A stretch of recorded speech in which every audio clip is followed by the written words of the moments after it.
My naughty little monkeys. Oh, ho, ho. My first guest tonight, one of our favourite guests at this show. He's got a morning radio show now airing in a dozen West Coast cities. Here he is on the show, the cable show The Soup. Take a look at this. Mr. Danny Bonaducci. I am here once again to accept my proper reward.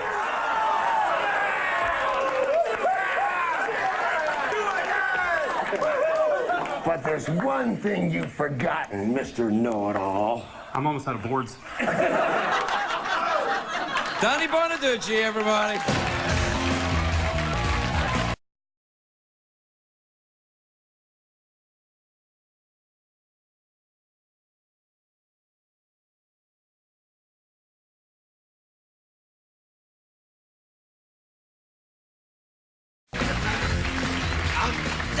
It's so good to see you. I haven't seen you in ages. How have you been? I've been better than that clip you just showed. I like that show. What's that guy's name that does that show?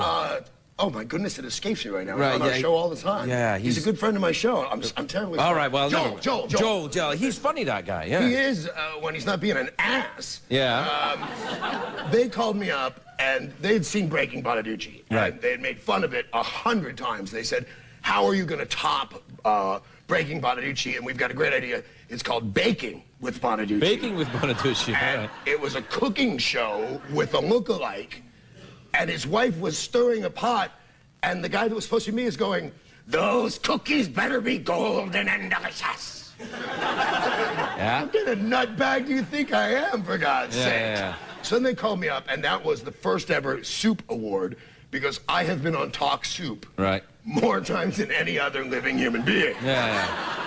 Because A, my show was insanity, and B, I come on shows like this and end up saying something ridiculous enough to get on Talk Soup. Yeah, well, it's one of the reasons why we love having you here. Thanks so much. Yeah.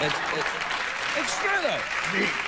The problem was, they said, because they saw me break the boards and the bricks and the stuff on Breaking Bonaducci, and they said, "Will you break some boards?" And I said, "Yeah, but I'm not going to go stand in line at Home Depot. Here's what I need. I need 3/4 of an inch pine by 12 inches wide, and just get a 10-foot plank like a bookshelf and cut it in 1-foot squares. You'll have 10 of them." Right, I knew that. Of course I do. That's what I use. So the guy goes to Home Depot, I guess, and all he remembers is bookshelf. Right. And says, "What'll make a good bookshelf?" So they sell him 1-inch thick oak. Oh, hello. Whole different ball game having 1-inch oak busted over your head. Yeah, that's it. And I did that thing. That wasn't the real ending. But my hand, look at my hand still. And it was Oh, weeks Lord, ago. have a look at that. Look at that. Oh, look at that. Oh, that's a shame. What the hell did you do? Because before that, I broke one he was holding. Yeah. And I realized, oh, this is bad. This isn't fine. And I knew he was going to whack me with 2 more. Yeah. And so I just had to stand there and take it. You could have said cut. We use the word cut in showbiz. Just cut. Yeah. I got cut in my hand. Cut in my hand. Yeah. In my world. Yeah. Me saying the word cut is a lot like me saying the word not guilty. Yeah. It just doesn't happen. Everybody just goes, Danny, I one time, Danny, no. One time the judge said to me one time, "How do you plead?" And I said, "Incredibly guilty." And he looked at me and he said, "Guilty will be sufficient." Yeah. Well, guilty's enough in many cases. It's nice to see you back in the radio game, though. You know what? It's quite safe. You don't have to break. Yeah.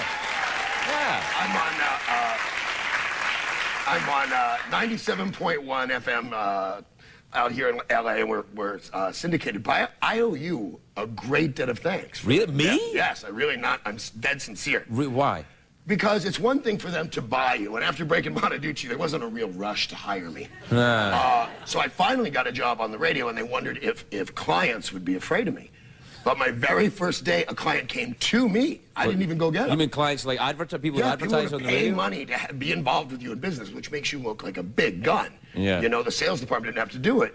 And it was a company called Dr. Tatoff. Dr. Tatoff. And what they do is they take off You tattoos. better still have that tattoo of my name on your ass, if that's where we're headed. That is where we're headed. All right. They came to me and they said, "Listen, we remove tattoos that you don't want, and we saw that show with Craig Ferguson, and we can take that off for you."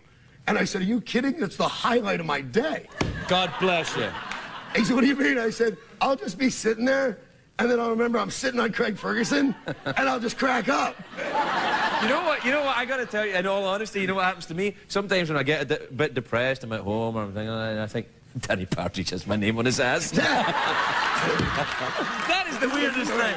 That is the weirdest thing. And so, but it gave me a great idea, because I'll see movie stars that I know have tattoos appear in movies, and they don't have any. Right. And then I'll see movie stars that I know do have tattoos, and they don't have any. You know, they Right. can cover it all with makeup. So to make it real, I actually had Dr. Tatoff tattooed on me.